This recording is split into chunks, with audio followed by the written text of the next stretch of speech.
Mr. Chairman, I yield myself as much time as I may consume. Gentleman is recognized. You know, there are real discussions that we're having here.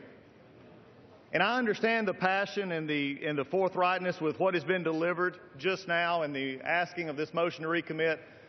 But I also want to remind members on both sides of the aisle of the underlying bill and the very principle why we're here.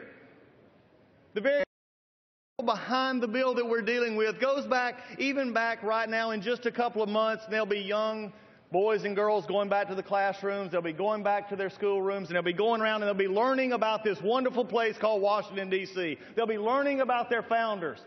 And they'll be learning about the Constitution where it says there is a president that we're going to elect this November. And there's an executive branch that carries out the laws. There is a legislative branch, us, that make the laws. And there's a judicial branch that interprets the laws. Now, what is happening here today, and we can talk about a lot of things, but let's focus for a moment on what we're going to vote on. In this country, the regulatory burden has become crippling on our economy. It is tearing us apart in jobs, in creation, in the things we have. In fact, right now, more law is being made downtown in cubicles than right here in Congress.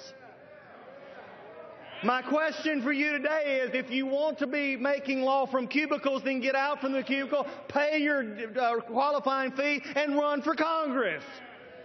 Don't keep bringing it up like this, because Congress has to assert its right in making the laws. What this bill takes into account is that unfortunately the judiciary has decided to side with the executive.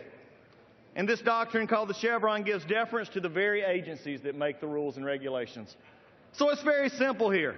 We can be distracted on a motion to recommit at this point, or we can go back and say this: Congress still matters, that the election cycles still matter, that the founders were right. There are three branches of government, not one that wants to tear down and do whatever they want, no matter what. They need three branches. Vote no on the motion to recommit, vote yes on the bill, and I yield back my time. Gentleman from Georgia yields back the balance of his time.